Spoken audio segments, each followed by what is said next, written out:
नमस्कार. Icon steel प्रस्तुत build icon या उपक्रमात आज आपण आहोत नाशिक जिल्ह्याच्या मालेगावमध्ये आणि आपल्यासोबत आहेत senior civil engineer Bhalchandra Nikumbh, ज्यांना जवळजवळ 25 ते 30 वर्षांचा अनुभव आहे सिव्हिल क्षेत्रामध्ये. तर जाणून घेऊया त्यांच्या काही आठवणी आणि त्यांची शिकवण. सर नमस्कार. आपलं स्वागत आहे बिल्ड आयकॉन या उपक्रमात. आम्हाला जाणून घ्यायला आवडेल सर, तुमचा एवढा दांडगा अनुभव आहे, तर तुमची शाळा कोणती होती, कॉलेज कोणतं होतं आणि या क्षेत्रामध्ये यायची तुमची प्रेरणा काय आहे?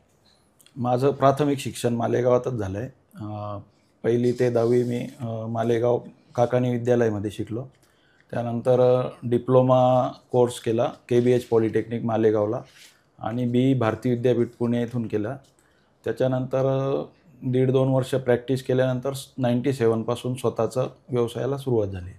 97 ते आज तागायत 28 वर्षात आपले 250-300 प्रोजेक्ट झाले, छोटे मोठे रेसिडेन्शियल, इंडस्ट्रियल, कमर्शियल असे 250-300 कामं आपले पार पडलेत गेल्या 28-30 वर्षात. वा सर, म्हणजे 25-30 वर्षामध्ये 250-300 प्रोजेक्ट हा खूप मोठा आकडा आणि खरंच म्हणजे याच्यातनं आणि कॉन्ट्रॅक्ट बेसिसवर, टर्न की बेसिसवर आपण सगळे कामं केलेले आहेत आजपर्यंत.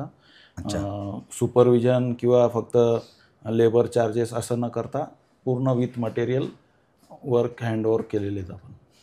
वा वा सर, आता एक प्रश्न असा की जेव्हा तुम्ही सुरुवात केलीत तर सुरुवातीचा स्ट्रगल तुमचा कसा होता, की पहिलं काम मिळवताना तुम्हाला काय काय अडचणी आल्या आणि त्याच्यावर तुम्ही ती आव्हानं पेलून कसा तो प्रोजेक्ट मिळवलात?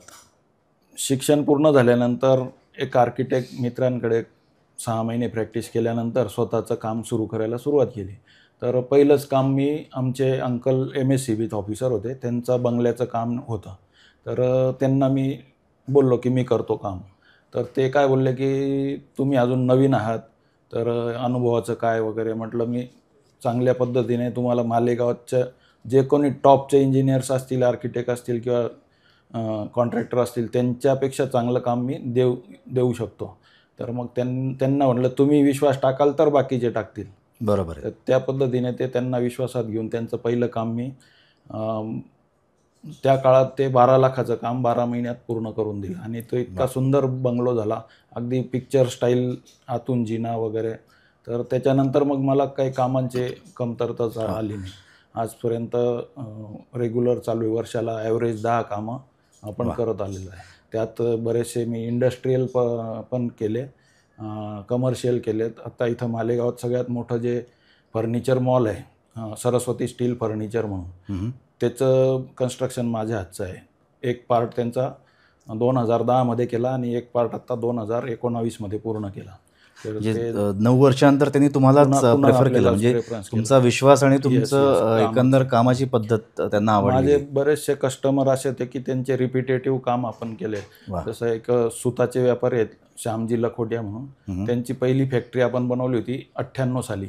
त्यानंतर त्यांनी 2005 पर्यंत माझ्याकडून 10 प्रोजेक्ट्स करून घेतले. क्या बात. With material. एकदा तो ट्रस्ट बिल्ड झाला आहे की ते फक्त की आता इतके स्क्वेअर फूट काम आहे, कसं करून देशील, किती पैसे घेशील. बरोबर. एकदा ते ठरलं की चाललं असं. बरोबर सर. कुठलंही नातं असो, म्हणजे कुटुंबाचं किंवा समाजाचं किंवा शासनाचं म्हणा किंवा या क्षेत्रामध्ये, तो विश्वासावर सगळं चालतं. ट्रस्ट. तर तुम्ही लोकांचा विश्वास संपादन केला आहे ते तुमच्या कष्टावर आणि तुमच्या प्रामाणिक कामावर. तर यामध्ये सर तुम्ही जेव्हा मटेरियल चूज करता तर त्याच्यावर विश्वास कसा ठेवता, त्याचा पडताळा कसा करता? मग आज रोजी जेव्हा आपण काम घेतले त्या काळात किंवा आज, तर आत्ता मार्केटला जे काही चांगलं असेल, स्टील असो, सिमेंट असो, तर ते आपण क्लायंटला सजेस्ट करून की बाबा हे आपल्याला वापरायचं आहे, त्या पद्धतीने ते आणि तेच आणतो आपण. त्याच्यात मग बदल करत नाही, जे ठरलं आहे त्याप्रमाणे. सर आता गेल्या 30-35 वर्षामध्ये तुम्ही काम करताना आयकॉन स्टील तुम्ही कधी वापरला आहे तुमच्या कुठल्या प्रोजेक्टवर? रिसेंटली, म्हणजे एवढ्यात नाही वापरला, पण माझं आधी जेव्हा रनिंगमध्ये होते पोलाद वगैरे ते जास्त झाले. आयकॉनचं लेटेस्ट आता या 2-4 वर्षात आलं आहे मालेगावात. बरं, पण त्याच्याबद्दल तुम्ही काही माहिती काढली की कसं आहे किंवा त्याचा एक ॲनालिसिस केला आहे की अभ्यास केला काही? नाही, एवढ्यात तर काही हरकत नाही सर. एक तुमचा आमच्यासाठी नवीन आहे आयकॉन इंडिया, म्हणजे मालेगाव. बरं. तुम्ही आत्तापर्यंत एवढे प्रोजेक्ट केले सर, त्याच्यामध्ये एखादा आयकॉनिक की जो खूप लक्षात राहिला तुमच्या आणि अगदी म्हणजे हृदयाच्या जवळचा की हा खूप आठवणीतला प्रोजेक्ट असा कोणता आहे तुमचा? 2005 मध्ये पिंपळगाव बसवंतला 20,000 स्क्वेअर फूटचा RCC स्लॅब असलेला इंडस्ट्रीयल हॉल बनवला 20,000 स्क्वेअर फूटचा, आणि त्याच्यातही 1 स्ट्रोक स्लॅब भरलं आहे. तेवढं सेंटरिंग अवेलेबल करून आणि ते एकाच वेळेस 20,000 स्क्वेअर फूट स्लॅब कास्टिंगचं रेकॉर्ड झालं आहे माझं. म्हणजे माझ्या दृष्टीने ते मोठं काम होतं त्यावेळेस. वा सर, आणि जेव्हा म्हणजे आपण म्हणतो ना की आपण जेव्हा काम करतो तेव्हा आपल्या पाठीमागे भरपूर लोकांचं सहकार्य असतं, Yes, yes. पाठिंबा असतो, Yes. काही काहींचा हातभार असतो.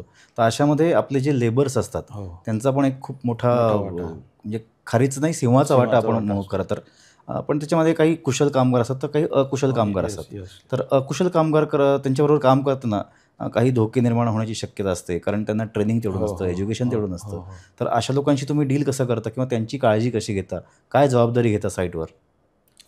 साईटवर आता विथ मटेरियल कॉन्टॅक्ट असल्यामुळे मला जातीने जास्त वेळ द्यावा लागतो. उदाहरणार्थ सुपरविजन करणारे इंजिनियर्स 3-4 दिवसातून वीकली व्हिजिट करतात.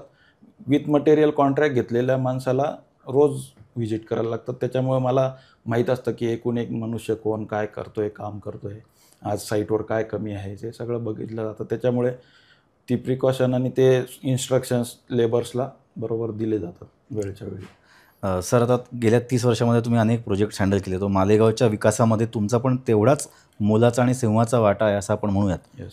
तर याच्या पुढे 10-15 वर्ष तुमचं विजन काय असेल किंवा मालेगावांनी किंवा नाशिकनी पुढे काय विकास करावा आणि त्याच्यामध्ये प्रशासनाची काय तुम्हाला मदत होऊ शकते किंवा मदत व्हावी असं तुम्हाला वाटतं?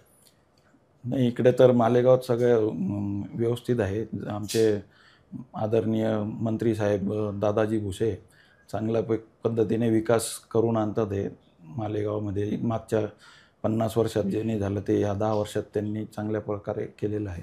त्याच्यामुळं अजून काही विशेष आपले हे नाही अपेक्षा.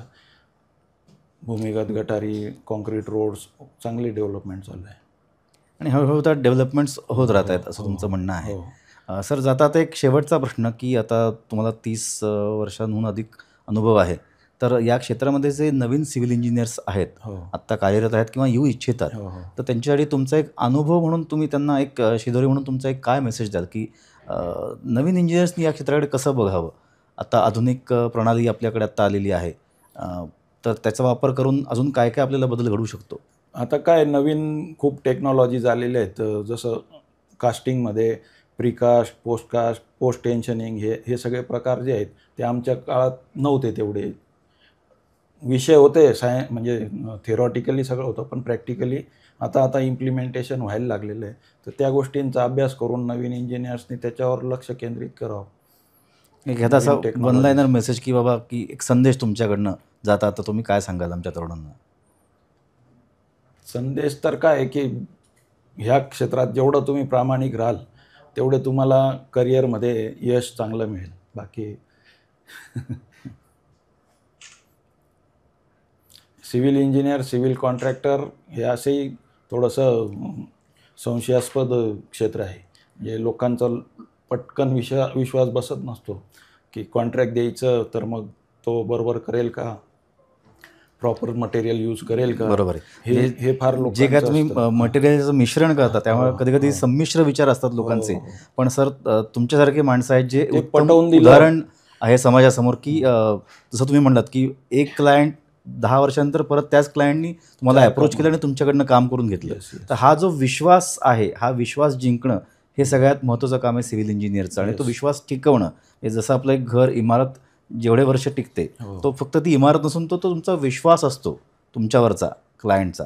तर या विश्वासाने काम करा, तुम्ही नक्की यशस्वी व्हाल. यशस्वी. असा हा निकुम सरांचा आपल्याला एक छान संदेश आहे. Yes. निकुमजी, तुम्ही या कार्यक्रमात आलात, तुमचा वेळ दिलात, याबद्दल अनेक अनेक धन्यवाद. आणि आयकॉन स्टीलतर्फे तुमच्या भविष्यात सुद्धा बरेच आयकॉनिक प्रोजेक्ट्स घडोत Yes. अशा आमच्या सदिच्छा. अनेक धन्यवाद.